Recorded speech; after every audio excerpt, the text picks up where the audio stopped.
प्यारे बच्चों, हम आप सभी का अपने ऑनलाइन क्लास में स्वागत करते हैं। हम आप सभी को यूपी बोर्ड 2023 की तैयारी के लिए प्रैक्टिस सेट सॉल्व करा रहे हैं। 2022 का सेट हमने लिया है। ये 2022 का फर्स्ट सेट है, 347 GH है कोड उसका। इसमें बहुविकल्पी क्वेश्चन है, 6 बहुविकल्पी क्वेश्चन है।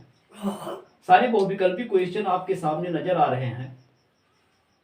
पहला बहुविकल्पी क्वेश्चन है, प्रति एकक कोष्ठिका में 2 परमाणुओं की कुल संख्या रहती है। अब आपको बताना है कि 2 परमाणु, ऐसी कौन सी एकक कोष्ठिका जिसमें परमाणुओं की 2 संख्या रहती है। तो आप जानते हैं फलक केंद्रित घनीय एकक कोष्ठिका में टोटल परमाणुओं की संख्या 8 फलक होते हैं। तो 8 फलकों पर एक एक परमाणु होते हैं, लेकिन उनका 1/8 भाग ही संकेंद्रित होता है। तो इसमें एक ही परमाणु होते हैं। अंतः केंद्रित घनीय एकक कोष्ठिका, इसमें आपका सही विकल्प है। अंतः केंद्रित घनीय एकक कोष्ठिका में 8 कोनों पर परमाणु होते हैं और एक परमाणु पूरा उसके अंतः केंद्र में उपस्थित होता है, अर्थात इसमें 2 परमाणुओं की संख्या होती है। आपका विकल्प नंबर 2 सही है। दूसरा क्वेश्चन है, 400 मिलीलीटर विलयन में 7 ग्राम NaOH घुला हुआ है, विलयन की मोलरता है। सबसे पहले तो आप मोलरता का सूत्र लिखेंगे। मोलरता बराबर होता है, आपको पता ही होगा कि मोलरता बराबर क्या होता है। मोलरता बराबर होता है विलेय का भार बटे अणुभार विलेय का बटे विलयन का आयतन लीटर।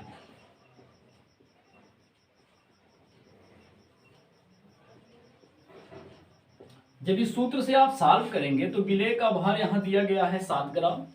7 ग्राम NaOH है। NaOH का अणुभार जब आप निकालेंगे तो Na का अणुभार होता है 23, O का होता है 16 और H का होता है 1। टोटल ऐड करोगे तो 40 आ जाएगा।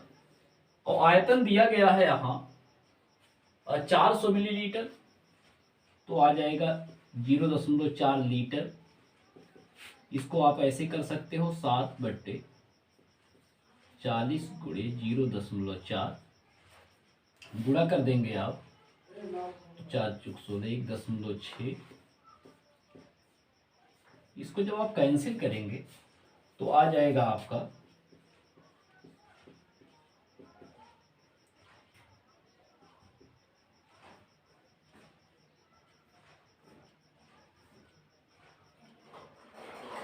4.3 समथिंग करके आएगा। तो यहाँ विकल्प में आपका है 4 चौक 16, 160। देखिए थोड़ा सा गलत हो गया है, ये 16 आएगा। 160 से भाग करोगे आप तो आ जाएगा 0.43। यहाँ आपका जो सही विकल्प है वो आपका पहला विकल्प सही है। पहला विकल्प आपका यहाँ सही दिख रहा है कि पहला विकल्प जब आप इस सूत्र से सॉल्व करेंगे, विलेय का भार बटे अणुभार बटे विलयन का आयतन लीटर में 7 विलेय का भार दिया गया है, अणुभार निकालोगे तो 40 आ जाएगा। और लीटर में जब आयतन लिखोगे 0.4 लीटर, क्योंकि 400 मिलीलीटर यहाँ दिया गया है। जब सॉल्व करोगे तो इसको ऐसे लिख सकते हो, 7/40 गुणे 0.4 गुणा करोगे 4 शून्य 4 चौक 16, एक अंक पे दशमलव है, दशमलव लगा देंगे, 7/16 आ जाएगा। तो इसको ऐसे लिख सकते हो 70/160, या क्या जरूरत हो ऐसे भी लिख सकते थे। 7/16 है तो 7/16 में जब आप भाग करेंगे तो आ जाएगा 0.43। तो 0.437 आपका फर्स्ट विकल्प है, ये आपका सही हो जाएगा। इसमें फर्स्ट विकल्प सही है। फिर कह रहा है, प्रथम कोट की अपक्रिया के वेग स्थिरांक की इकाई क्या है। प्रथम कोट की अपक्रिया के वेग स्थिरांक की इकाई समय इनवर्स होती है। तो समय यहाँ सेकंड में है, सेकंड इनवर्स, ये विकल्प आपका सही है। अगर अपक्रिया की वेग स्थिरांक प्रथम द्वितीय तृतीय कोट, किसी भी कोट की अपक्रिया की वेग इकाई ज्ञात करनी हो तो इसके लिए सूत्र है। इसके लिए सूत्र क्या है इकाई ज्ञात करने का? सूत्र है मोल प्रति लीटर की घात n-1 समय इनवर्स। या जहां n क्या है, n अपक्रिया की कोटि है, अपक्रिया की कोटि है, n अवक्रिया की कोटि है तो n जैसे प्रथम कोटि की अवक्रिया है तो n बराबर 1 रख देंगे आप, तो हो जाएगा मोल प्रति लीटर। 1 में से 1 घटाओगे 0, इतना पार्ट 0 आ जाएगा, समय इनवर्स बचेगा। तो समय इनवर्स आपका हो जाएगा इसका वेग स्थिरांक इकाई समय इनवर्स। समय सेकंड में है तो सेकंड इनवर्स, घंटे में होगा घंटा इनवर्स। फिर कह रहा है जल अपघटन पर बेंजेमाइड बनाता है। जल अपघटन पर बेंजेमाइड कौन बनाता है? तो बेंजेमाइड एथेनोइक अम्ल बनाता है। जब एथेनोइक अम्ल की क्रिया, एथेनोइक का मतलब होता है एस्टिक अम्ल, एस्टिक अम्ल की क्रिया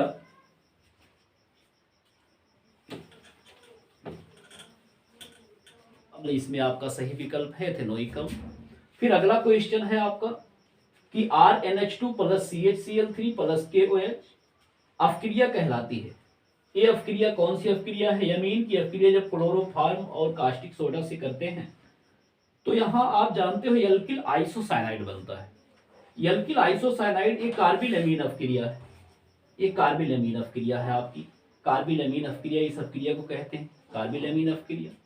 फिर अगला क्वेश्चन है, लास्ट बहुविकल्पी है, आरएनए में उपस्थित क्षारक है। आरएनए में कौन से क्षारक उपस्थित होते हैं? आपको पता ही है कि आरएनए में जो क्षारक होते हैं वो एडेनिन, ग्वानिन, साइटोसिन और यूरेसिल नामक क्षारक होते हैं आरएनए में। आरएनए में उपस्थित क्षारक हैं एडेनिन, ग्वानिन, साइटोसिन और यूरेसिल। और डीएनए में उपस्थित क्षारक हैं एडेनिन, ग्वानिन, साइटोसिन और थायमिन। ये डीएनए में उपस्थित क्षारक होते हैं और ये आरएनए में उपस्थित क्षारक होते हैं एडेनिन, ग्वानिन, साइटोसिन और यूरेसिल। तो जहां ये विकल्प होगा वही सही है। एडेनिन, ग्वानिन, साइटोसिन, यूरेसिल आपका थर्ड विकल्प है, ये आपका सही विकल्प है। एडेनिन, ग्वानिन, साइटोसिन और यूरेसिल। ये आपके हुए 6 बहुविकल्पी क्वेश्चन। दूसरा क्वेश्चन आपका है, हाँ बच्चों दूसरा क्वेश्चन है, सिल्वर सीसीपी जालक बनाता है और इसके क्रिस्टलों के एक्स किरण अध्ययन द्वारा पता चला कि इसकी एकक कोष्ठिका के कोर की लंबाई 408.6 पिकोमीटर है। सिल्वर के घनत्व की गणना कीजिए। आपको घनत्व ज्ञात करना है। तो सबसे पहले आप प्रश्नानुसार देखिए क्या क्या दिया है। देखिए सीसीपी जालक है तो सीसीपी जालक के लिए Z बराबर 4 होता है। ए का मान दिया है, कोर की लंबाई ए बराबर दी गई है 408.6 पिकोमीटर है। तो पिकोमीटर को मीटर में कन्वर्ट करने के लिए 10 की घात -12 से गुणा कर देते हैं। तो ये हो जाएगा 408.6 गुणे 10 की घात -12 मीटर। परमाणु द्रव्यमान यम बराबर दिया गया है 107.9। डी बराबर आपको ज्ञात करना है, घनत्व आपको ज्ञात करना है। अवोगाद्रो संख्या Na का मान होता है 6.023 गुणे 10 की घात 22। ये मान होता है आपका। इन मानों को रखने के बाद हम इसका सॉल्यूशन ज्ञात कर लेंगे। जब इस मानों को रखेंगे समीकरण में, ये सारे मान को रखने के बाद आपका आंसर आ जाएगा। डी बराबर सूत्र होता है Z इंटू एम अपान A³ इंटू Na। ये सूत्र होता है। ये सूत्र जब लगाएंगे तो Z का मान जो है, Z का मान रख देंगे। Z का मान 4 है तो 4, यम का मान है 107.9 तो 107.9 और A का मान है आपका 408.6 गुणे 10 की घात -12 का क्यूब है और Na का मान है 6.023 गुणे 10 की घात 22। ये आपका मान है। जब इसको रखेंगे 10 की घात 23 होता है जी, 22 नहीं। इसको जब आप रखेंगे, इसको जब सॉल्व करेंगे टोटल तो डी का मान आ जाएगा। सॉल्व करने के बाद आप स्वयं से सॉल्व कीजिएगा, सॉल्व करने के बाद कितना आता है इसको स्वयं से सॉल्व करके मान ज्ञात कीजिएगा। मैंने आपको तरीका बता दिया है क्या करना है, आप इसी को सॉल्व कर लीजिएगा। दूसरा क्वेश्चन कह रहा है वाष्प दाब के आपेक्षिक अनुमान से आप क्या समझते हैं? वाष्प दाब के आपेक्षिक अवनमन से आप क्या समझते हैं? मैंने आपको बताया था कि वाष्प दाब का आपेक्षिक अवनमन P0 माइनस PS अपान P0 होता है। P0 क्या है? P0 विलायक का वाष्प दाब है।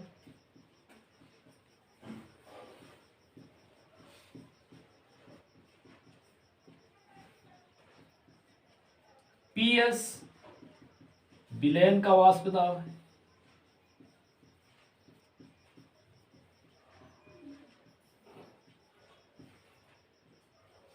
तो विलायक के वाष्प दाब और विलयन के वाष्प दाब के अंतर को जब हम विलायक के वाष्प दाब से भाग करते हैं तो वाष्प दाब का आपेक्षिक अवनमन प्राप्त होता है।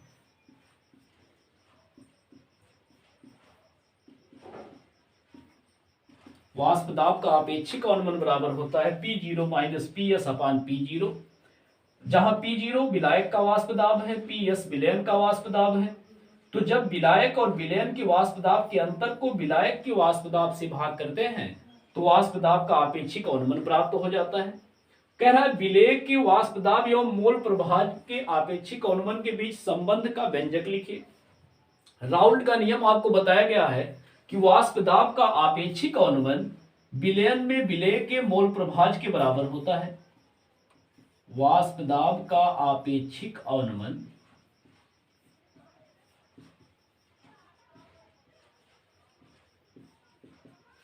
विलयन में विलेय के मोल प्रभाज के बराबर होता है। विलेय का मोल प्रभाज इसके बराबर होता है। जब आप सूत्र रखेंगे, सूत्र में मान रख देंगे, आप जानते हैं विलेय के मोल प्रभाज बराबर क्या होता है? विलेय का मोल प्रभाज बराबर होता है विलेय का भार बटे विलेय का अणुभार। देखिए सबसे पहले वाष्प दाब का आपेक्षिक अवनमन है, तो वाष्प दाब का आपेक्षिक अवनमन बराबर होता है P0 माइनस PS अपान P0 इक्वल टू विलेय का मोल प्रभाज बराबर होता है विलेय के मोलों की संख्या बटे विलेय के मोलों की संख्या प्लस विलायक के मोलों की संख्या। विलेय के मोलों की संख्या बराबर होता है विलेय का भार बटे विलेय का अणुभार और विलायक के मोलों की संख्या बराबर होता है विलायक का भार बटे विलायक का अणुभार। लेकिन विलेय के मोल प्रभाज में यह माना जाता है कि जो विलेय के मोलों की संख्या है वो विलेय के मोलों की संख्या नगण्य के बराबर है।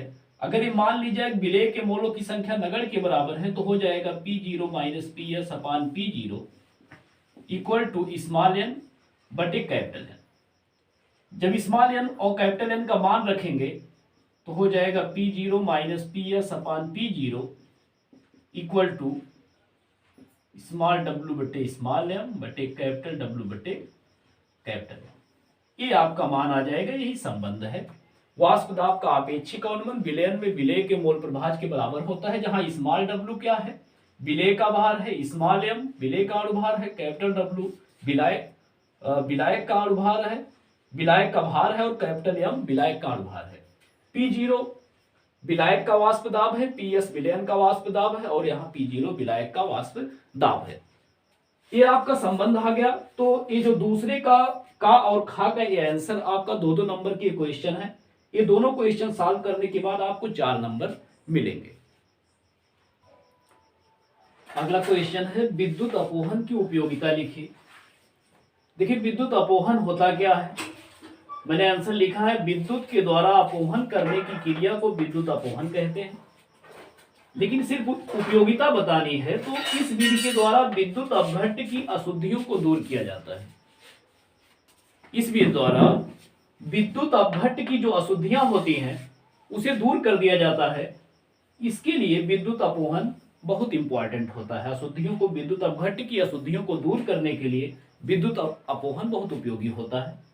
अगला क्वेश्चन है स्टाइकियोमेट्री दोषों को सचित्र समझाइए।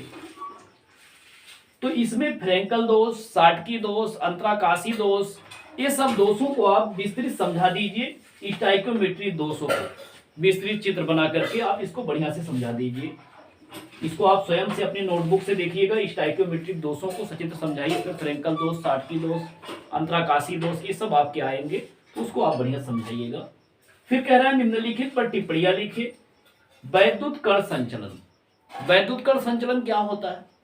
देखिए, जो कोलाइडी कण होते हैं, कोलाइडी कणों पर समान आवेश होते हैं, चाहे धन आवेश होंगे या फिर ऋण आवेश होंगे। तो जो धन आवेश के कोलाइडी कण होंगे वो विद्युत आवेश के प्रभाव से, जब विद्युत आवेश प्रवाहित किया जाएगा तो आप जानते हो कि विद्युत आवेश में धन आवेश ऋण आवेश दोनों होते हैं। तो अगर ऋणात्मक कोलाइडी कण होते हैं तो धन आवेश की तरफ गति करते हैं, और धनात्मक कोलाइडी कण होते हैं तो ऋण आवेश की तरफ गति करते हैं। इसी प्रक्रिया को वैद्युत कण संचलन कहा जाता है। यानी कि वैद्युत के प्रभाव से कोलाइडी कणों का विपरीत आवेश की ओर जाना वैद्युत कण संचलन कहलाता है। अगला है अस्कंदन। अस्कंदन किसे कहा जाता है? अस्कंदन का शाब्दिक अर्थ होता है थक्का बनाना या अवक्षेप का निर्माण करना, अस्कंदन होता है। देखिए, कोलाइडी विलयन में जब मैंने आपको पहले ही बताया कि जो कोलाइडी विलयन होते हैं ये या तो धनावेशित होंगे या फिर ऋणावेशित होंगे। कोलाइडी कण धनावेशित या ऋणावेशित होते हैं। तो जब कोलाइडी कणों में या कोलाइडी विलयन में, जब कोलाइडी विलयन होते हैं, कोलाइडी विलयनों में जब हम वैद्युत अपघट्य की मात्रा मिलाते हैं, वैद्युत अपघट्य, तो आप जानते हैं वैद्युत अपघट्य ऐसे पदार्थ होते हैं जिसके पास विपरीत आवेश होते हैं। जैसे NaCl, द्रव NaCl है, इसके पास विपरीत आवेश होते हैं, Na पॉजिटिव Cl निगेटिव। तो जब हम किसी वैद्युत कोलाइडी कण में कोई वैद्युत अपघट्य मिलाते हैं तो आपको पता है कि कोलाइडी कण समान आवेश वाले होते हैं। तो कोलाइडी कण विपरीत आवेश के संपर्क में आकर के, जैसे धनावेशित कोलाइडी कण है तो धनावेशित कोलाइडी कण ऋण आवेश के संपर्क में आकर के उदासीन हो जाता है और अवक्षेप बना लेता है। इस क्रिया को अस्कंदन क्रिया कहा जाता है।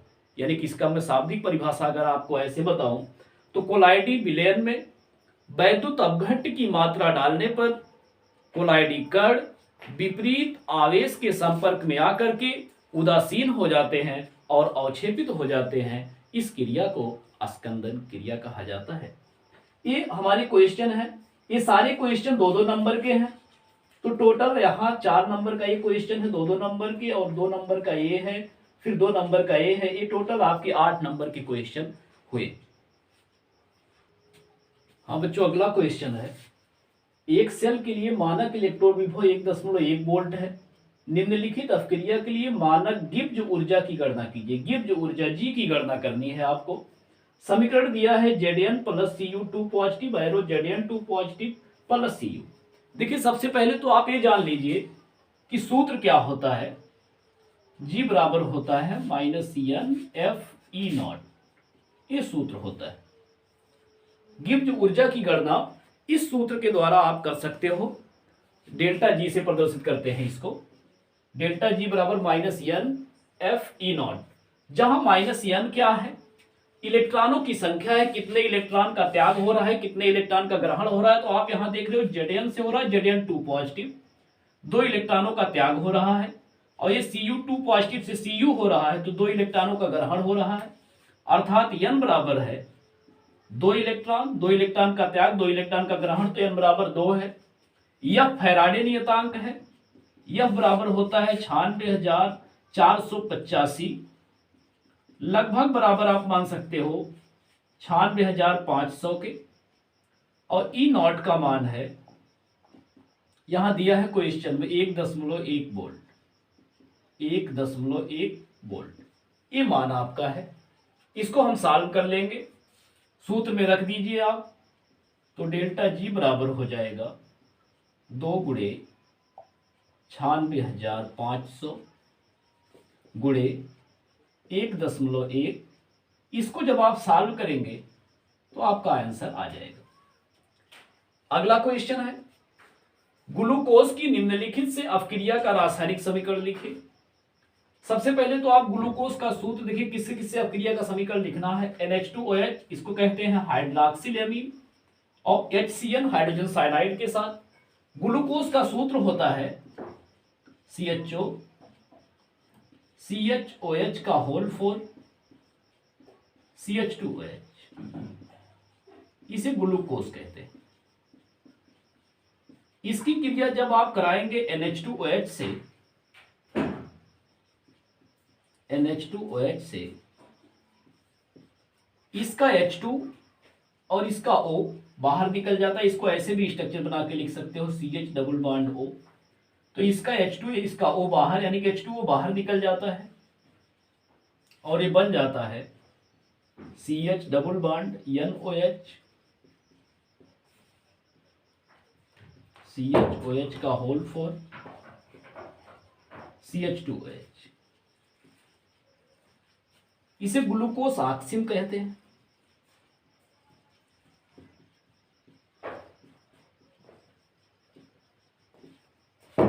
जब हम क्रिया HCl से करते हैं ग्लूकोज की, तो एक क्रिया आपको इसको हाइड्रोक्सिलेमीन इसको बोलते हैं।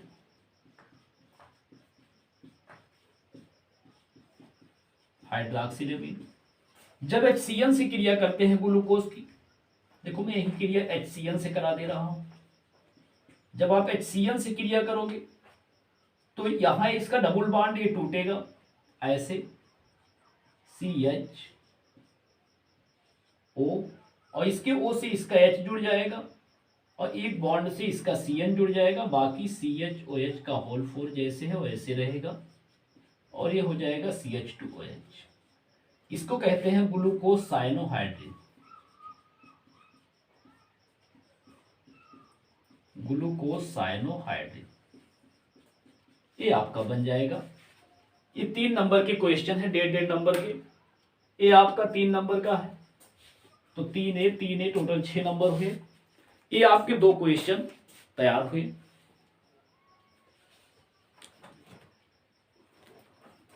ये दोनों अब क्रियाएं कंप्लीट हो गई हैं। अब नेक्स्ट क्वेश्चन आपको हम बताते हैं। नेक्स्ट क्वेश्चन अपना है,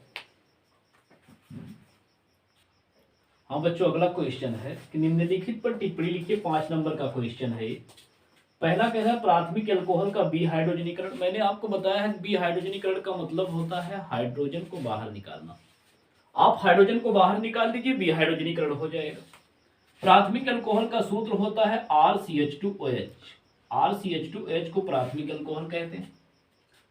इसे हीट कर दीजिए। कॉपर उत्प्रेरक की उपस्थिति में 300 डिग्री सेल्सियस पर जब हीट करोगे तो H2 का अणु बाहर निकल जाएगा, तो बन रहा है RCHO बच जाएगा। ये RCHO और प्लस H2 बाहर निकल जाएंगे। RCHO को एल्डिहाइड कहते हैं, अर्थात एल्डिहाइड बन जाएंगे और हाइड्रोजन बाहर निकलेंगे। तो प्राथमिक एल्कोहलों के बी हाइड्रोजनीकरण से एल्डिहाइड बनता है और हाइड्रोजन बाहर निकलता है। दूसरा क्वेश्चन कह रहा है फिनाल का नाइट्रीकरण कीजिए। आप जानते हैं कि फिनाल का नाइट्रीकरण सुगमता से नहीं होता, बहुत कठिनाई से होता है। और फिनाल नाइट्रीकरण करने पर 2,4,6 ट्राई नाइट्रोफिनाल यानी पिक्रिक अम्ल देता है। लेकिन पहले फिनाल का नाइट्रीकरण डायरेक्ट नहीं होता। अगर नाइट्रीकरण करोगे तो आर्थो और पैरा नाइट्रोफिनाल का मिश्रण बनता है। लेकिन फिनाल का नाइट्रीकरण करने के लिए सबसे पहले इसका सल्फोनीकरण करते हैं। सल्फोनीकरण करने के बाद तब फिर नाइट्रीकरण नेक्स्ट स्टेप में करते हैं। जैसे पहला क्या करते हैं, फिनाल का सल्फोनीकरण करते हैं। फिनाल की क्रिया सल्फ्यूरिक अम्ल से करते हैं। तो सल्फ्यूरिक अम्ल में 2 पार्ट होते हैं, OH और HSO3। ये 2 पार्ट होते हैं। तो इसका OH जहां जुड़ेगा, एक HSO3 जहां जुड़ेगा वहां से H निकलेगा और इसका OH H2O के रूप में बाहर निकल जाता है। और जब सल्फोनीकरण होता है या नाइट्रीकरण होते हैं, फिनाल के आर्थो और पैरा का मिश्रण प्राप्त होता है, तो प्रोडक्ट आपका बन जाएगा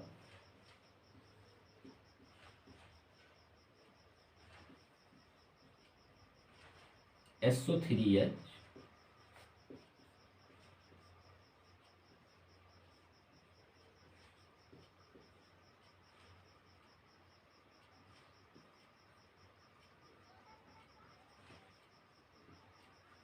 आर्थो और पैरा फिनाल सल्फोनिक अम्लों का मिश्रण बनता है।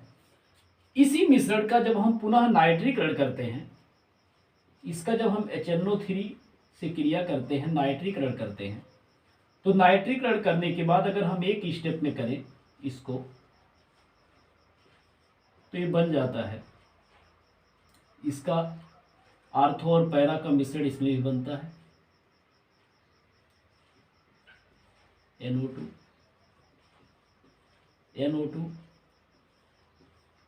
ये विस्थापित हो जाते हैं H2SO4 के रूप में। एक बार पुनः हम नाइट्रीकरण करते हैं।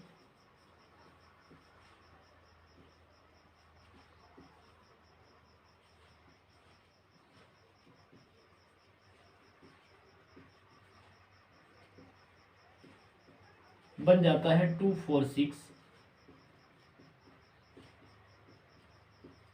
ट्राई नाइट्रोफिनाल, जिसे पिकरिक अम्ल बोलते हैं। फिर नेक्स्ट क्वेश्चन है हमारा एनिसोल के साथ फ्रीडल क्राफ्ट अपक्रिया।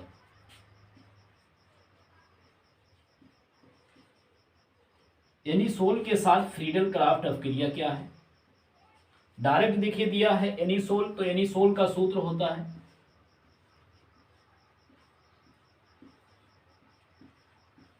ये एनिसोल है।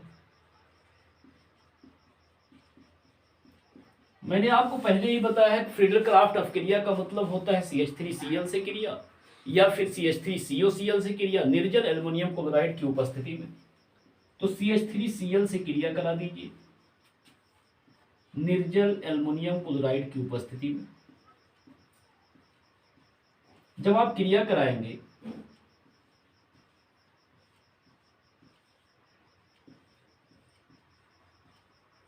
तो आर्थो और पैरा एनिसोल मेथिल एनिसोल का मिश्रण बनेगा।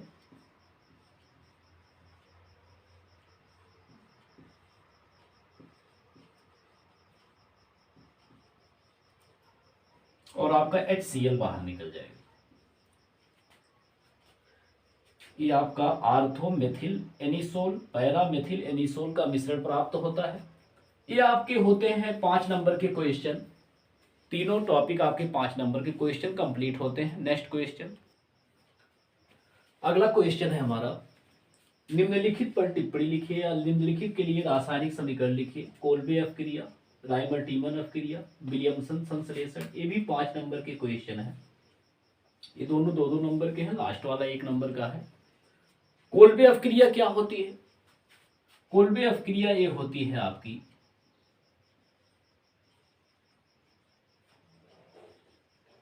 सोडियम फिनॉक्साइड की अपक्रिया जब कार्बन डाइऑक्साइड से करते हैं 125 डिग्री सेल्सियस टेम्परेचर और 4 से 7 वायुमंडलीय दाब पर, तो बन जाता है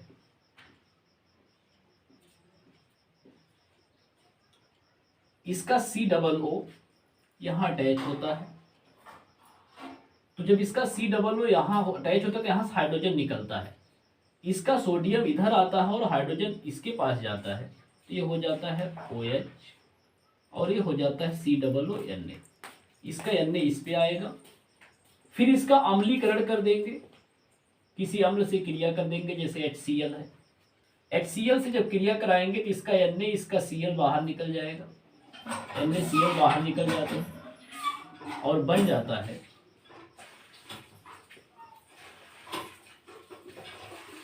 Na के स्थान पर इसका H आ जाएगा, सैलिसिलिक अम्ल बन जाता है।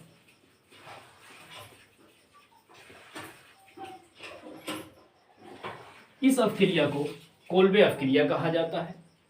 अगली अपक्रिया है, देखिए अगली अपक्रिया है राइमर-टीमन अपक्रिया। फिनाल की अपक्रिया जब क्लोरोफॉर्म और सोडियम हाइड्रोक्साइड से 60 से 70 डिग्री सेल्सियस पर करते हैं तो इसका Na और इसका एक Cl, NaCl के रूप में बाहर निकलता है। यहाँ CHCl2 बचते हैं।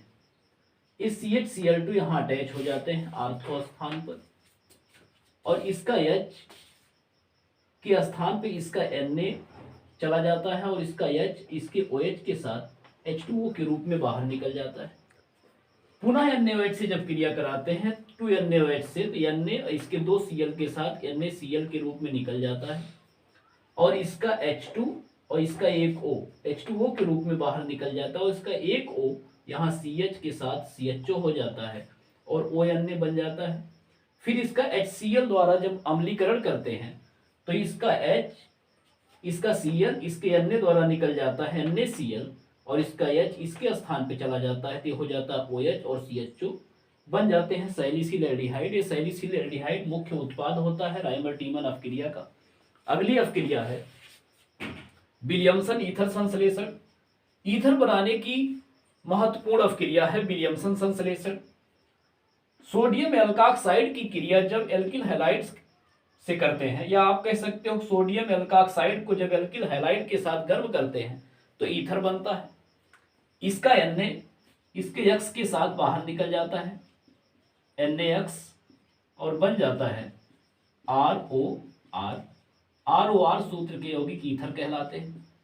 इसका एग्जाम्पल देके अगर मैं रिएक्शन कराऊं, R के स्थान पर अगर मैं कुछ रख दूं CH3ONa, R एल्किल समूह है तो R के स्थान पे मेथिल एथिल प्रोपिल कुछ भी रखा जा सकता है।